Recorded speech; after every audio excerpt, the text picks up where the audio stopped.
I took 151 shots with the RICOH THETA Z1.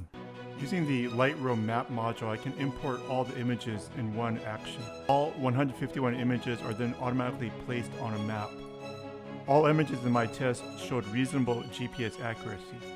You can automatically import these into some type of virtual tour software. The individual images can also be imported into a video editor such as Premiere Pro.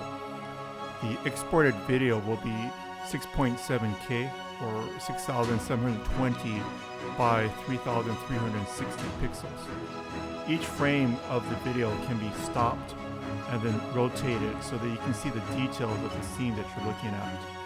The built-in video player on Windows 10 can view the file, so you can theoretically put the file up on someplace like Google Drive or Dropbox and then have them either view it directly in the cloud, it's on, for example, Google Photos, or download it to their local machine and view it as a 360 video. You can also put it up on YouTube as a 360 video, and they can pause it and then rotate the view to see more details on the scene that they're trying to inspect. Each frame has GPS coordinates, but you need to use a separate software to inspect the frame on a map.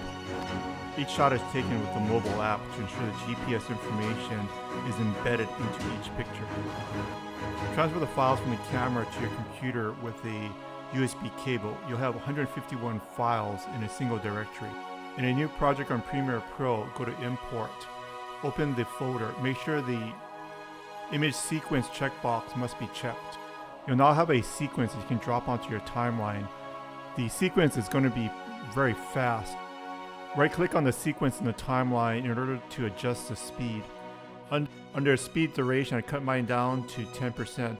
This is to allow the person to viewing the video to pause it and then pan around with the 360 view to inspect certain parts of the frame. You can set up Premiere Pro to navigate around the scene in 360.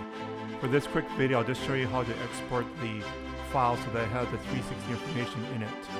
Under sequence settings, go down to the bottom. Under VR properties, set the projection to equirectangular. Layout is monoscopic. Horizontal is 360 degrees. Vertical is 180 degrees.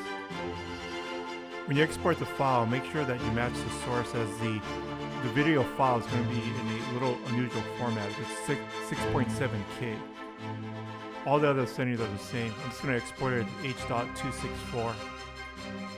Other than the 6.7K resolution, there's no difference between this type of 360 video and a normal video.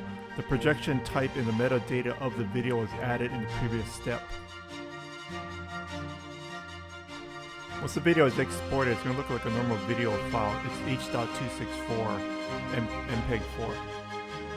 Even if the audience doesn't view it at 6.7K, because you're only viewing a portion of the video, you're probably going to want to leave it at the highest resolution possible that your viewer can get the file in a reasonable amount of time. This technique is only for a quick overview of the area. If you actually want to place the still images on a map, you're going to have to use other software. For example, you could use Panel 2 VR or Google Street View. Google Street View is also free and it would work. Have fun with your camera. Have a fantastic day.